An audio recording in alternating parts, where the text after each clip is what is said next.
Greetings, fellow nerds. Today I'm going to stir the pot and cause some controversy, because today this investor is going to let loose his opinions on the recent Black Lives Matter protests. And oh yeah, I'm going there.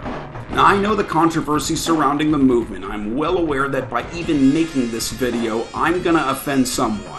On one extreme, you got people who despise this movement, who believe the very phrase Black Lives Matter itself is offensive, and who get triggered with a defensive reaction when they hear it.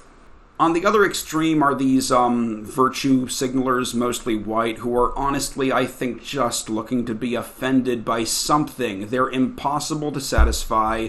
They're going to tell me silence is violence, then they're going to scold me for talking because I wasn't listening. Therefore, in this video, I'm going to do my best to offend only those in either extreme whose opinions I, quite frankly, don't value. Some of you may be asking, well, what do the BLM protests have to do with investing? I believe a lot, actually, and I'm going to get to that soon. So these protests that have been going on for several months, they're screaming about racial inequality. The question is, how legitimate and well-founded is their frustration? Let's do what the best investors do. Let's ignore our emotions and let's just look at the cold, hard numbers and raw facts.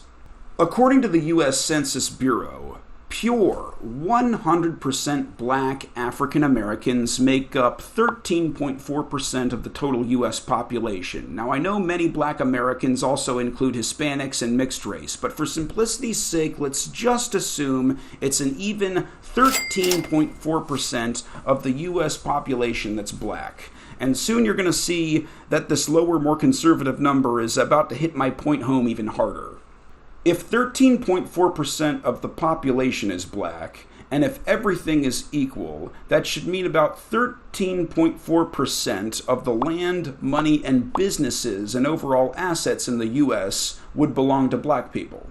By the way, if the number of any of these is greater than 13.4%, there could actually be a strong case that black people don't have it equal but better in the US. So let's start with the numbers. Let's take a look at my favorite investment vehicle first, business equity.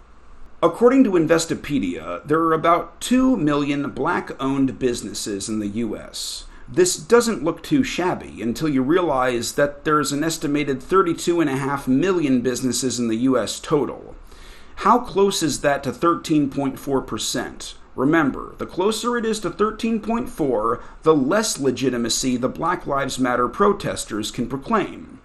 Plugging in some math, we see that those 2 million black-owned businesses out of a total 30.5 million accounts for about 6% of the businesses in the U.S. That's, of course, less than half of 13.4. Right now you might say, okay, well that's a lot of private enterprises and actually founding a business, why not just buy stocks?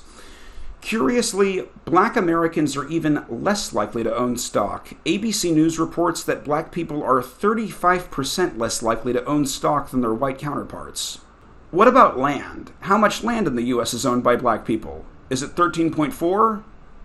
10%? Not even close. What's your guess? 5%? 3%? 1%? According to the USDA, less than 1% of the land in the U.S. is owned by black Americans. Some of you will ask, well, if they want to invest, why don't they just get started? Good idea. The question for many of them is, get started with what money? Many black Americans don't even have enough money to buy one share of stock. The amount of money black Americans have saved to their white counterparts in comparison is outright abysmal. How bad is it? I'm going to spare you from being overwhelmed with data and just skip to the one story I found the most interesting. According to the Boston Globe, the average black person's net worth within that city is, and I'm not making this up, $8 saved. Their net worth on average is $8. I'm going to spare you from getting too preachy, but I'm going to follow up with just one more, because even now I know some of you are still staying, okay, well, if black Americans are so poor, why don't they just start saving now? To which I say again, good idea, of course, but there's another roadblock here. It's not exactly a secret, and I don't believe it's racist to say that a lot of the jobs available to black Americans do not pay well. They don't even pay a living wage. They're not saving money because they can't. And as a result of this, many of them are driven to predatory lenders, which will put them further in the hole. I'm not going to go into it too far. I'm just going to say, I said it before, I'll say it again, do not go to a payday loan office. This is what people who do not understand a thing about money do, is they go to payday loan offices.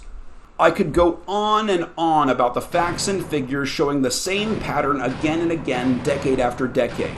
As I was compiling evidence for this video, some of my more left-leaning friends asked me, hey, why not let a black investor speak on this instead? And my answer to that actually exemplifies why I'm making this video in the first place, which is who? Which black investor? Can you name two? I could name one off the top of my head, Robert Smith. I actually had to Google list black investors, and most results were hip-hop artists. Compare this with my search on just plain list investors. Almost all of them are white, none of them are black. Am I saying investors are racist? Not at all. What I'm going to do is address the elephant in the room. Hey, where are all the black people anyway?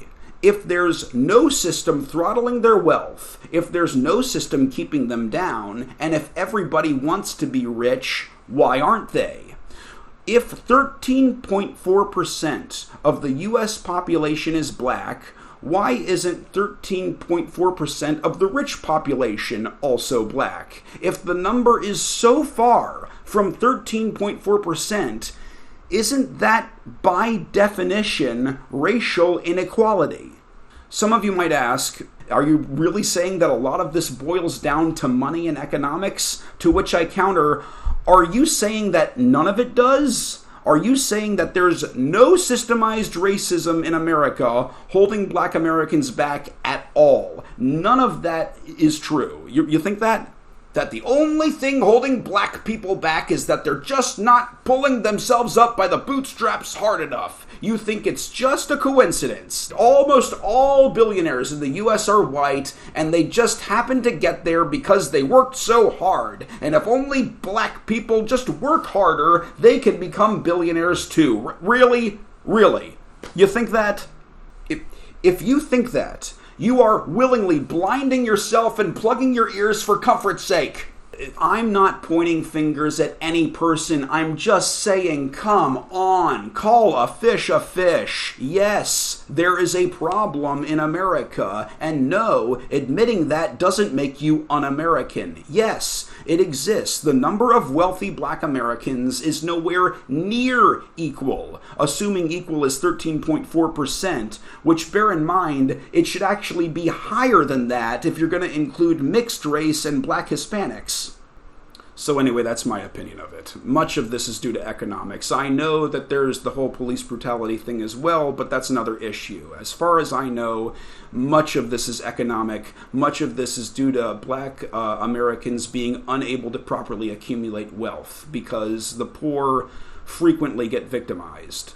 I think that the solution is just, at least for now, to acknowledge it and say the concerns are legitimate. The anger is legitimate. Don't riot, but the protests absolutely. The anger about the situation is long overdue, quite frankly. But do you agree with my assessment? And do you think you have a better idea of what's going on or how to solve the problem? Or do you think that there is no problem and I'm totally biased in my assessment anyway? Be sure to leave a comment below and be sure to like and subscribe as well. And again, thank you for watching.